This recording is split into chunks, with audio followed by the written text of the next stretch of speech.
Hey everybody, it's TheLastRoboKy here, and welcome to the second episode of Dawn of War 2. I'm joined by Coolguy, as always. Har har. And today we are heading off into the jungles of Tartarus. Gabriel Angelos has a plan. The plan made it sound like he was planning on just going to a full-scale conflict with the orcs. No, it's not going to be that, because we're going to get introduced to one of the earliest of early game units, and that'll give us a little bit of a chance to talk about how stealth just seems to change constantly in the Dawn of War franchise. Oh, and Lord. This mission is also going to exemplify one of the biggest problems that Dawn of War has. And it'll very quickly become apparent once we start getting some more units, so... That is definitely a best seen than explained. So, let's just jump straight in. Gabriel Angelos has a briefing at the beginning of every mission, which is why we're doing our little intros here, because God knows I talked over him enough during the tutorials, so here we go. War Journal of Captain Gabriel Angelos. The situation on the planet Tartarus is grim. While the Blood Ravens crushed the main Orc offensive at the spaceport, the bulk of their force is not engaged. They gather in the wilderness, awaiting a critical mass of bodies that will overwhelm the Imperial forces in a green wave of death and destruction. The Blood Ravens will not allow this to occur. Orbital monitoring has detected an area in the southern forests where the Orcs appear to be massing. Orcs only respect strength, so they will look to the largest of their groups to lead them. We will insert a small, covert strike force to eliminate these Orc leaders and destroy any encampments where the Orcs might mass. This should cut to the heart of the Orcs' fighting spirit and delay their inevitable counterattack. We must tread lightly, lest we disturb this slumbering beast. I love that little intro, or it does an overviews on all the maps that way, and it's a servo skull scanning around the map and crashing at the end. Mm-hmm.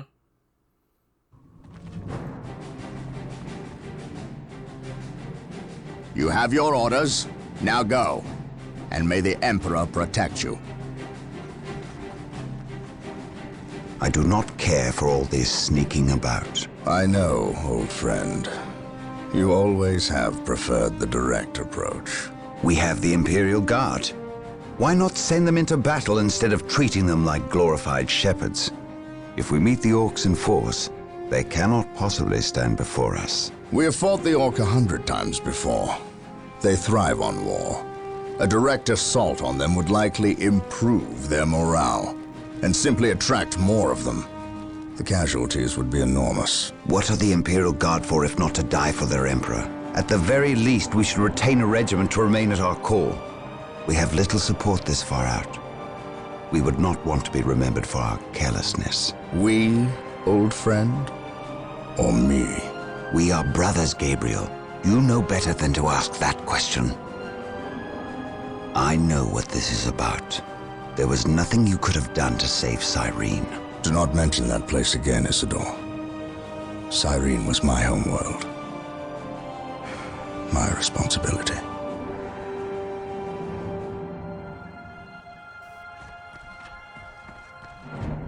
Scout Team 3, do you copy? Yes, my lord. The local Imperial waterworks has fallen into Orc hands. If we are to reclaim this area, we must first retake this position. Scouts have infiltrated ahead of you and will assist you in your reconnaissance. If things prove to be more than you can handle, reinforcements will be mobilized to assist. Getting into position.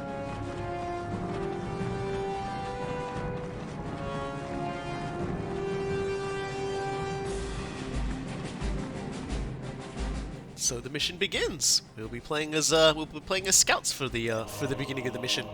The first unit that This Space area Marines is can crawling with produce, and the autosave Scouts, charge. kind of killed that. But Excellent. Commencing Your in- scout This is the marine special squad ability is of the now Space Marine invisible Scouts. to all enemies they except can for turn commanders. completely invisible. Keep in mind, though, if Getting you into are position. attacked, your invisibility will be broken. There are certain enemies and that can some time see will you when pass you're before you invisible, can and they're utilize it typically again. things like Actual squad command. leaders or enemy Set characters. commencing.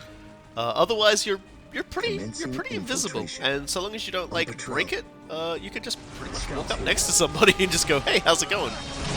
And we're not going to fight those guys because the scouts would never. That's a trick. The scouts can't stand up to a straight up fight. The scouts are there to search things out. As we all know, scouts in a Space Marine army are the trainees. They're the new guys. They're still adjusting to their bodies, and some of they haven't completed all the necessary gene and extra organ surgeries that are required to turn them into the behemoths of boltaguns that we know them as. In our sight. Scouts awaiting orders. We've just received the sniper rifle scouts now, which the sniper rifle will almost instantly break an enemy squad. It will instantly kill any standard infantry round. It punches punches basically into anything and kills them, and has an extremely long reload time. Area secured. Scouts awaiting orders. We aren't facing too many foes right now, so it's pretty good. I do want to encourage anybody who has not really seen this game before. The song that was playing during the opening cinematic is called Blood Ravens Advance. I mean, go listen to it. Yeah, go listen to it. It is one of those absolutely iconic songs that everybody who cut their teeth on this universe just remembers and adores. It is very much like this is very much the anthem of like an entire generation of Warhammer fans. It's so good. It's wonderful on so many levels. It characterizes the attitude of the Blood Ravens in this game just so well, and it's so different from many other like Imperial anthems, which are practically jingoistic. This one is just more somber and resolved, and the instruments are used so subtly but so incredibly well. Enemy positions. So we've encountered our first enemy squad leader, the Orc Knob. As we all know, the larger an orc is, the more able they are to browbeat the other orcs into submission and convince them to lead. And the first step of that is the knob, the ones who get to order their own squad around, because they are bigger and meaner, but not the biggest and meanest. Getting into position. Not even by a long shot, unfortunately. We're just gonna break cover for a second here. Yeah, take care only of some 3 dudes shooter boys. and they're shooter boys. Screw them. Yeah, well, we have attracted some more trouble, but this is where I show the benefits of kiting. Patrol. Oh, There's our target out. A large orc knob who looks like he's in charge of this bunch. If we kill him, we'll severely weaken the orc morale. Gathering intelligence. We'll move ahead. Just stop moving around. They'll still get hits on you, but they, it can be very infuriating for people playing melee armies if you're actually good at like micro. yeah. Even in like the multiplayer of the game, like you will still get still take hits doing all of that. But it's The Orc Knob is dead. We will take it from here. we will take it from here. All right then. Walk soft. Send in the lads. But yeah, they'll still get hits on you, and that sort of leeway is something that they get.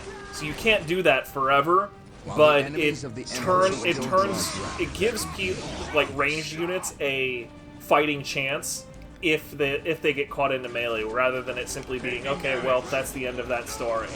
Yeah, you're dead. Yeah. And it requires an insane amount of micro. Like your APM's got to be hella high to do that well. Yeah, because anybody with half a brain would instantly just turn their squads to attack somebody else, or split up to attack multiple squads, which can like tie up more shooters and just make things miserable for them. And now we've achieved what we need to. We got to clear out the waterworks. They can all the other major counter to that is simply to normal move your units, because if they're not attempting to attack, they're actually quicker. So you can get in front of the enemies that are trying to kite you and tar pit them. He who stands with the A lot of metagame. I love it. Like, I've played so much multiplayer of this game. I had my own custom colors. I made my own custom banners and badges for my armies, actually. I believe you know, that. like and not just like one or two. I had multiple banners for like one color scheme at one point, and also like one for every single one of the races as well. Like I had a lot of Space Marines.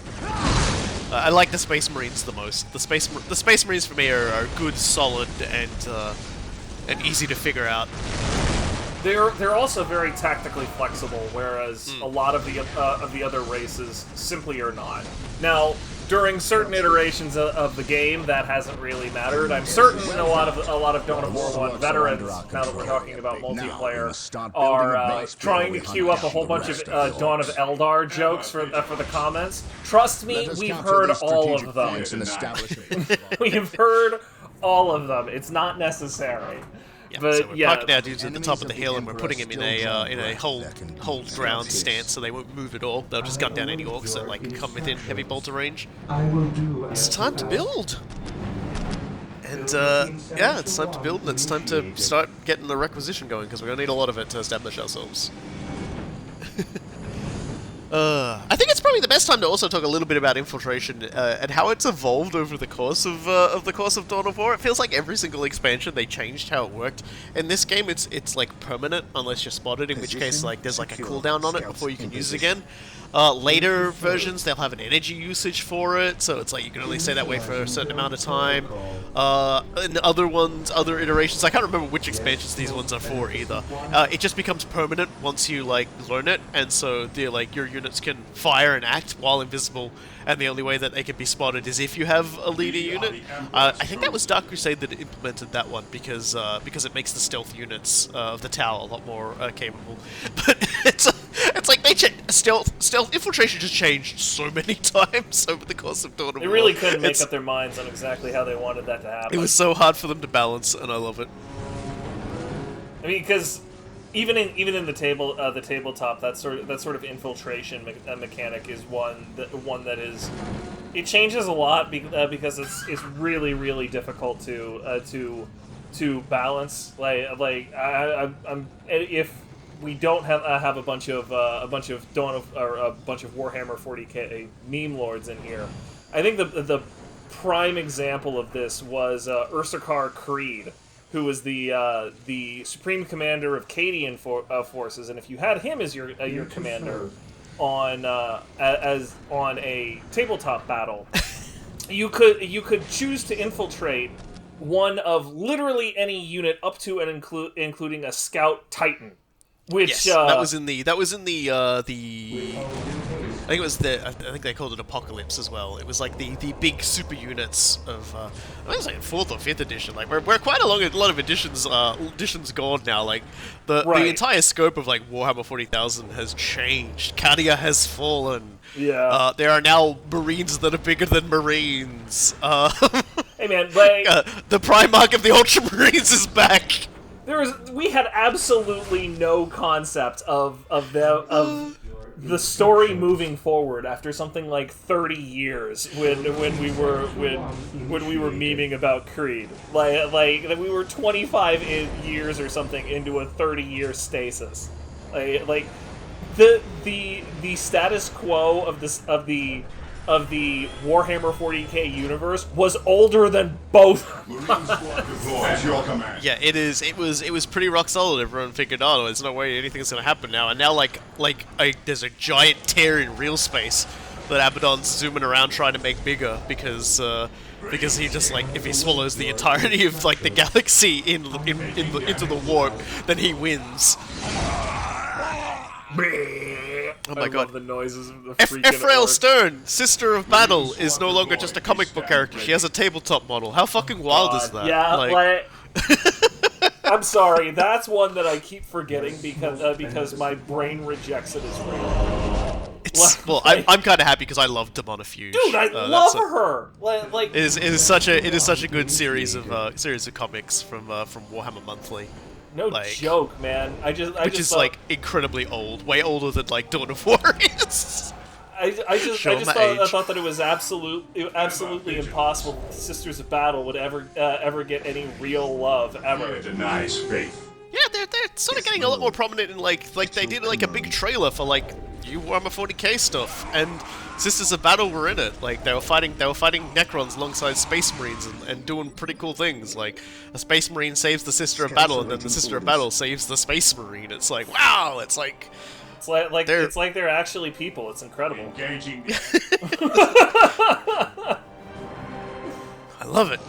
Oh, it's fantastic. But yeah, anyway, just like so, even back then, like they tried to push the needle that far over, so you could literally have like a Bane Blade tank. We must upgrade the stronghold to gain Just access show to up the in the middle of a freaking fight, and it was like hidden under a mound of dirt or something. Yeah. And that's when your opponent would just smash the table and start yelling. So we're gonna just sweep back and get and reinforce some of those those points we didn't have before, and I'm just gonna let that scout squad die because you need the cap. Well, I thought about it. I think I end up not killing the other squad because I use them for capping stuff, so I end up basically being 1 point away anyway. We do actually have access to some new gear because we're having a big conversation there. We actually have some access to some new war gear for our regular squads, and that sort of coincides with what we can equip for the Space Marine Scout squads. Because as you can see, we could get flamers and we could get sniper rifles, but now with an unlock, we'll also be able to get plasma guns, and on the Space Marine tactical squads, we'll also be able to get missile launchers. That's what makes the Space Marines so flexible, because the missile launchers are goddamn good. Their range is incredible, and they hit so hard. You're gonna watch them delete things very quickly. 4 missile launchers in a single squad is just smash-tastic. I love it. You would think that a missile launcher is a anti-vehicle only weapon. You would be horribly mistaken. I mean, it's gonna basically remove buildings from existence. I mean, it will. Yeah, don't get me wrong. It is an anti-vehicle and anti-building weapon. It most certainly is. It's just that in this particular iteration of Dawn of War, by Winter Assault they had nerfed its accuracy, but in this particular iteration, laser focus.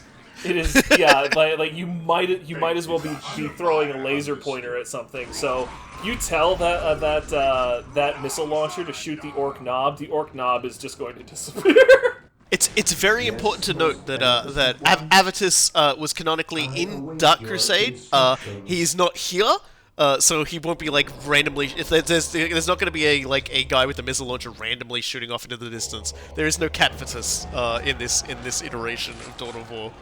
Yeah, however, everybody else is just a cat, so don't worry about it. Yeah, we'll get there because I'm going to build a very large force eventually, and it's gonna be great. Remember what I said about APM? I can't wait to show you guys the one major problem with Dawn of War as a game. At least in terms of maps where they're trying to sort of keep things closed and have a narrative to them and stuff. The multiplayer maps sort of don't suffer as badly from it because they're made for to have lots of stuff moving around. You've probably already guessed what we're talking about from when we see it, but look, it's gonna happen and it's gonna be spectacular. God, look at it. It's gonna be. I will say one of my favorite mods were custom maps produced for original Dawn of War. I think I started coming out around Dark Crusade, to be honest, but they were custom maps where you'd play by yourself, or I think you could multiplayer them if you wanted to, and you would just fight against increasingly larger waves of enemies. Someone actually managed to do a survival map. Oh. And they made quite a few of them, and I would obviously have bodies permanently on, and I'd also have there was Find them on our a thing you could punch in that would allow you to sneak in, remove the UI and zoom in closer and rotate around a lot better, basically unlock the camera. Short work of orc building. So here's probably the stupidest unit in the game. While we build sergeants. Worth noting, sergeants add a unit to your forces that gives them a special ability and just generally increases the overall health, damage, and especially the morale of a unit. The Servo Skull you can attach to a unit, but the Servo Skull in the original Dawn of War is... God, there's no nice way to put it. It's shit. And terrible. it's a scouting unit, which is great because it's got infiltrate. It's got an ability that, if used, will stun an enemy vehicle, and you can attach it to a squad. But the problem is, I'm getting close. I'm like, the problem is, and I forgot this as I'm doing stuff here. Its health ticks down over time. Upgrade an existing. Why? I don't know. Because it's on a specific battery, dude. It's got one battery. That's it. And add better defenses to the listening post. It annoys me so much. So by the time I realize, oh shit, this thing's dying, because I'm just like, I'm busy Basically upgrading my already stuff. Like, I had all these sergeants to ping on. Bye. Oh god, it's beautiful. And yeah, look, I'll click on him, and it's like, oh, his health is almost gone. What the hell? Right. Well, it's you know, there's his ability to just explode himself and temporarily stun enemy units. You know, that would be handy if there was a lot more to it. I'm like, oh, I'll take it over here and do it, and then it's like, wow, it's got like no health now. It's like dying in a few No, seconds. it's just gonna fall over. And I mean, later on, like they got rid of that ticking health, and when you attach them to a squad, it also gives the squad a detector. Because yeah, I think it's still a detector now, but it's just like it's so worthless because if you're playing Space Marines, you're probably gonna have your Force Commander or Librarian or Apothecaries better. Sergeants also are detectors in this iteration, which is why Skull Probes are not. Because in this particular version of the game, I remember this specifically because one of my college roommates at the time like. Kept trying to be cute with this sort of stuff, and I would. You just can't sneak up on Space Marines because the freaking sergeants are always there. There's no reason to not spend the couple of requisition to put them in there.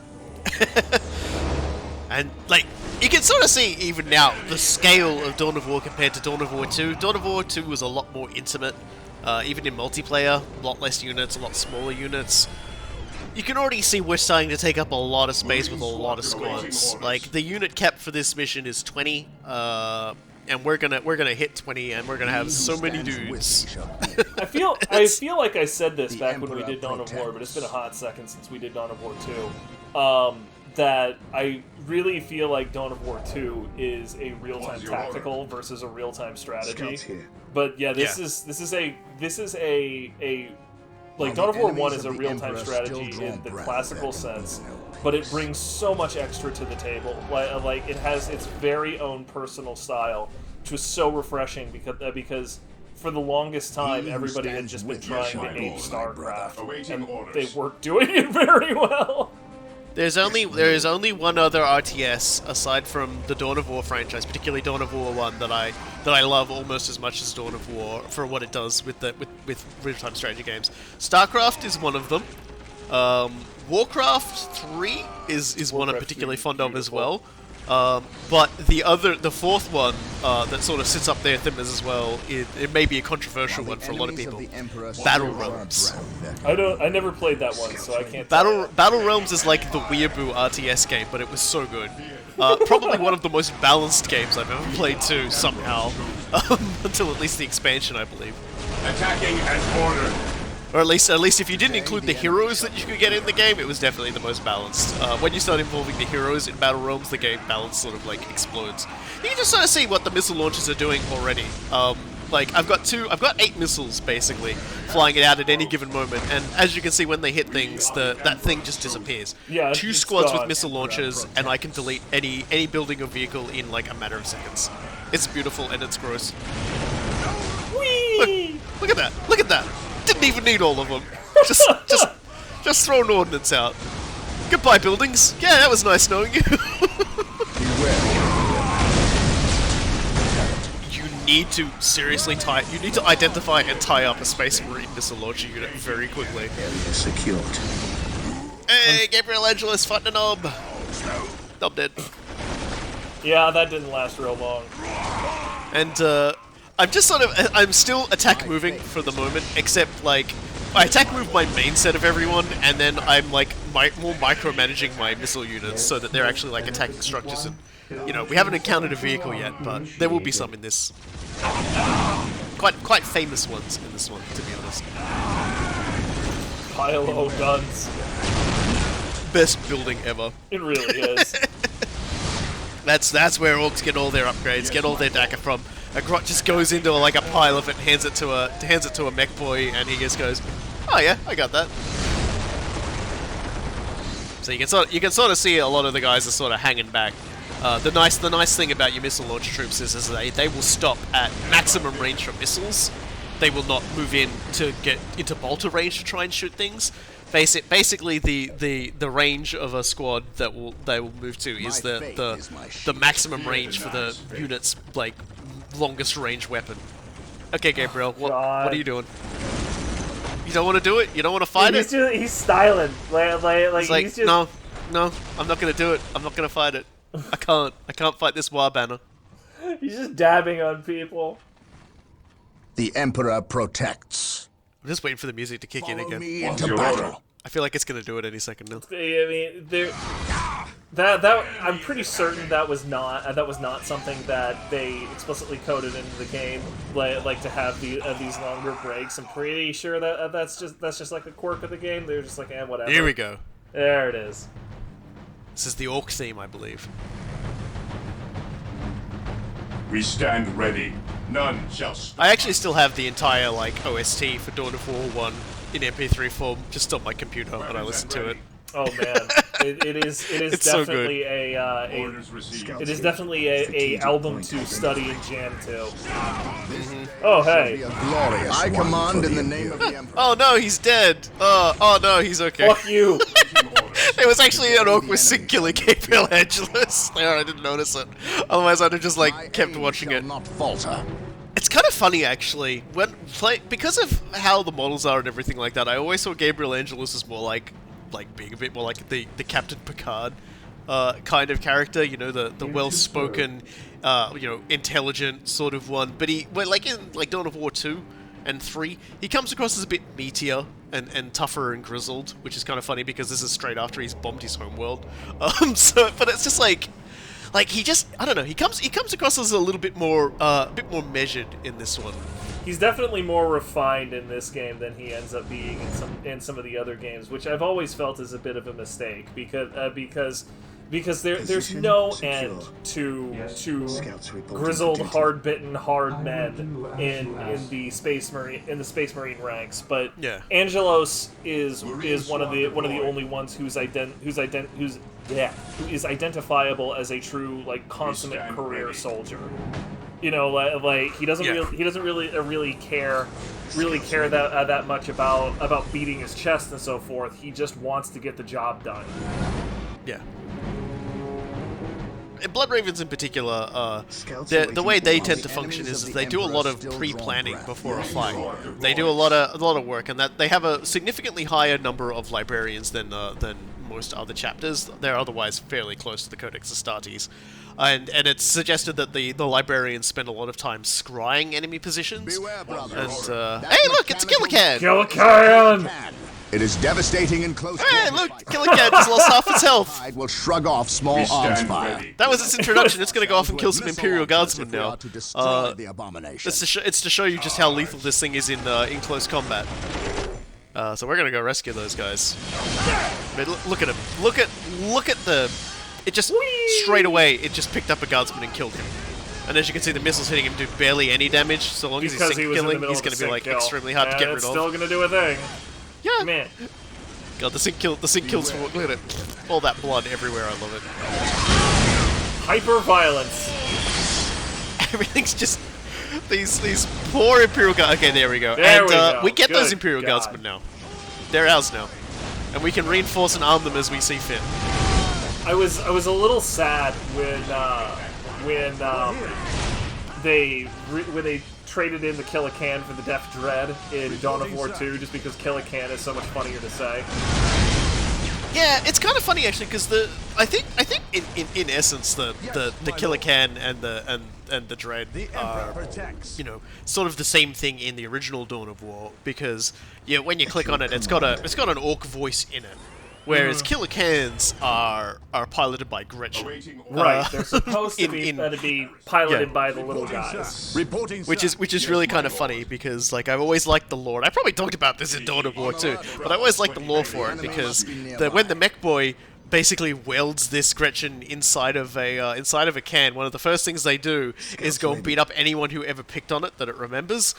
And so like this cans run around smashing stuff, and apparently the pain doc and the mech boy are just standing there like leaning on each other, wiping a tear from their eyes as their boy goes in and does it. It's part of the deal when you make a Kill a Can. You know that's going to happen, and all you can do is just sit back and watch. Like all you can do is enjoy it. I just love the idea of these two orcs just going, "That's me baby boy. He's all grown up today. We've made a good one, haven't we? Haven't we, Doc Killsaw? Oh yeah, we sure have, mech boy glitch dacker." Because their fucking names are all just like barely English and smooshed together.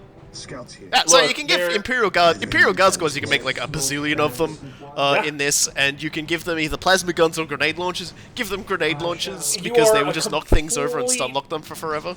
Yeah, like you are objectively doing it wrong if you give them give them plasma guns. This is when I realized, wait a second, are those guys still in melee stance? The game sets them into melee stance. And I quickly realized that, and it's like when they're bayoneting a war banner. And grenade launchers do a little bit of, they don't do the best anti-vehicle, but they do a little bit of anti-vehicle, so they do a little bit of structural damage as well. Because the game does denote differences in damage between infantry, heavy infantry, characters, vehicles, and I think structures. Yes, structures do have their own armor style in this game. Like I said, this game, deep as heck.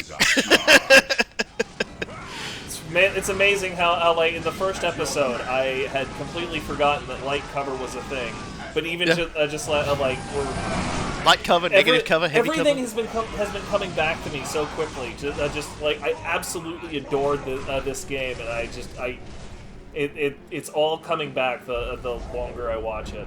The more astute people might have even noticed I've already started using the hotkey for building listing posts. You have, and you're BL also, straight away. You've also been using group assignments, which after Majesty I wasn't certain you had in you. I just I love this game. Like I have my general blob I like to build, and as we get more units, I'll probably using way more of the keyboard, way more of my numbers to pull it off. Now, I've been hyping the moment. Here it is. The #1 problem with Dawn of War. Unit pathfinding is absolutely atrocious. Just god awful. If you are not careful with your units, this happens. Yep. You can sort of see some units are moving, some units aren't moving. The only way you can get this, get your units unstuck is a whole lot of just moving things around to try and figure out who's blocking what, so that one unit can move, so the whole unit can move. Because sometimes units will just sometimes you'll get like one guy who will run off into the middle of nowhere and die, because the rest of your squad isn't coming with him. You see, we've still got a guy stuck in there. So it's just like, this is what you gotta do. You gotta be very careful when you move your blobs. I knew this was going to happen, and I let it happen because this is always where it happens. And it gets even worse when you start involving like vehicles like dreadnoughts and stuff like that, because units get caught up on them like crazy. I mean, and I can even completely understand why this is a thing. Like strictly speaking, when you do pathfinding algorithms, usually what you do is you try to find your way from point A to point B by making a whole bunch of short hops in individual nodes, right? Well, if your pathfinding algorithm runs into a large obstacle as it tries to do something, you can either pathfind around it by using a lot more nodes, which consumes a lot more technical resources, or you can give up. Which and the giving up is generally fine if you do the best that you can up to the point where you have to give up. But for whatever reason, the pathfinding algorithm in this game, if it has to give up, it just gives up. Like, it just stops. It gives up immediately. Yeah, it's just like, done. Come back later.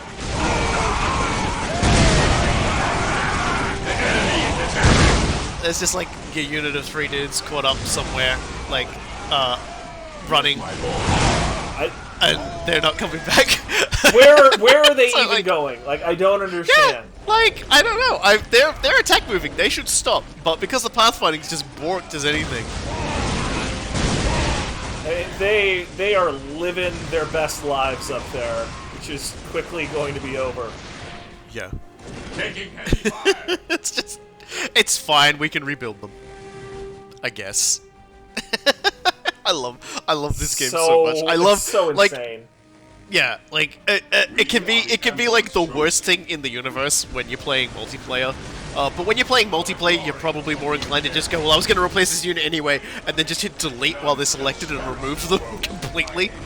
The other portion is that oh my lord. How did that happen? It was great. That building over there Oh is my the God. building orcs use to build units. So we will be seeing some more killer cans along the way soon. Swear to God, I don't. On alert, brothers. What's your The order? enemy must be nearby. I love it so much because it's so heinously stupid. It's good.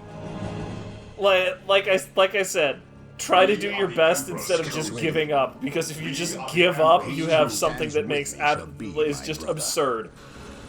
The definition of absurdity. Good God, look at God all those in heaven. plasma shots and missiles and things like that. Ah, it's beautiful. Explosions. We're gonna keep saying it. God, this is a gorgeous game for something that was made in really like. is though. Like every so time we long say it, ago. it's gonna be true. Like you want to make a mixtape of us saying this is beautiful. You can, but it will be true every single time. Yeah, those were tank busters. The anti-vehicle using orcs. They carry bombs for blowing up vehicles. Unfortunately for them, the game does not give us any vehicles, so I'm That not was sure why last they're mission. there. Yeah, we will see them with rocket launchers in the next mission. We'll also probably see Gabriel die again at some point in Doesn't this mission. matter. I think he goes down he's twice. Used to it. Yeah, that Hey, might be there's a why. can. Yeah. Now, killer cans can honestly, like, as you can see, even Gabriel against a walker unit doesn't stand too much of a chance. But you can tie him up for longer using Gabriel, and he won't be in sync kill hell of like trying to kill this bastard as he like constantly just keeps being immune to damage. The good news though is that you can see that's their top speed, so you can move away from them. I don't know if they get an upgrade in this that lets them run faster at the cost of health. I think that might be something they get. But Kill cans? like, you know. They don't in this expansion. I believe that that was Winter Assault that they got their overdrive ability. There's so much information that like blurs together. It's just like I remember. I don't remember the later expansions nearly as well because I didn't like them as much, so I didn't play them for as long. But the base game and Winter Assault I remember very well because this was one of my primary stress relief games during the single most stressful year of my college career. So like I would come home from college and just be like, screw it, I'm gonna do like some comp stop games with my comp roommates. stomping in this game is so satisfying. Oh my gosh! Like I mean, when you get good enough, like you can completely destroy like even the best AIs and like okay, fine, yes, there's a limit. But when you're not like a deity at this game, the AI is not very good tactically, but does a very good job of continuing to push itself forward in development. So if you're up against an orc enemy, but like it, and they even as you're kicking their butts in individual conflicts, they're still doing a good job of shepherding their resources into getting themselves like more killer cans and like amazing war bosses and other things that make super climactic battles. Yeah.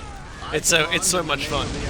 It also doesn't have the problem Dawn of War 2 computer has, where they just constantly run around capping and uncapping your points and never actually engage you in a fight. Yeah. Like Dawn of War 2 is like comp stomps are just fun to have with friends, and like a lot of friendships were made just comp stomping with random people online, because it's fun to play against other people. I have a lot of games playing against other people, but comp stomping is just, you know, it was good fun. It was like you'll get catharsis. together and just like try and take on. Yeah, it's especially in a game like this where there's bodies flying and everything, and you've got a good mixture of different forces fighting, and yeah, it's just good fun. And everything it's just explodes. Everything just blows up real freaking good. Look at it. Look at all them explosions. It's so good.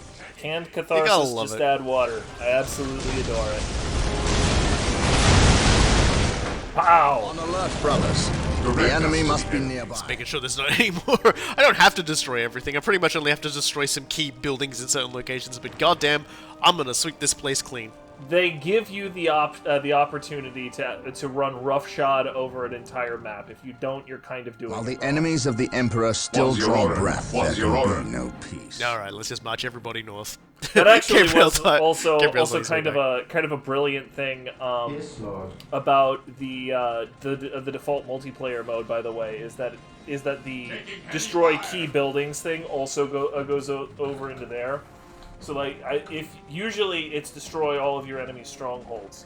So if your enemy has no more like home base buildings or strongholds, that defeats them, rather than, you know, having to waste 10 minutes of your time trying to figure out where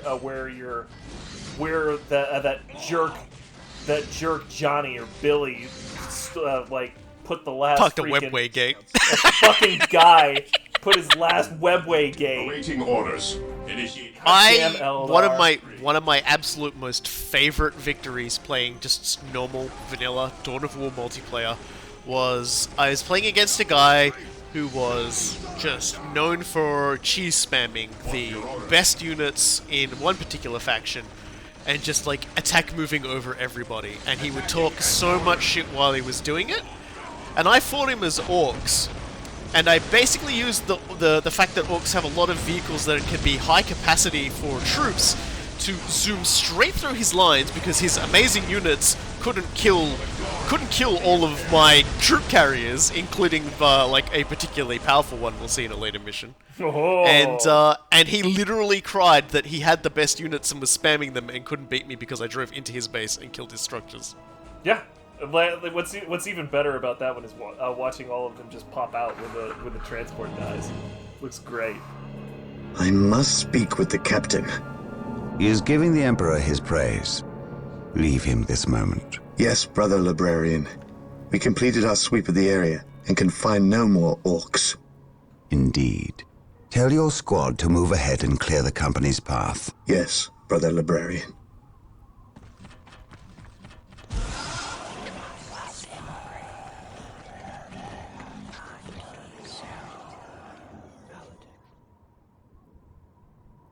I will suffer no trespass.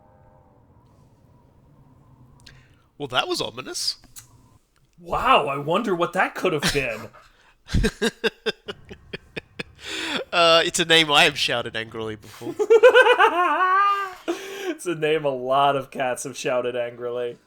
And a lot of people will shout very angrily in the future. So yes, the plot thickens. There's not just orcs on this planet, and we'll quickly learn that there's not just like creepy, ghostly, walking, whispery guys either. There's a lot going on this planet. It might have something to do with its name is Tartarus.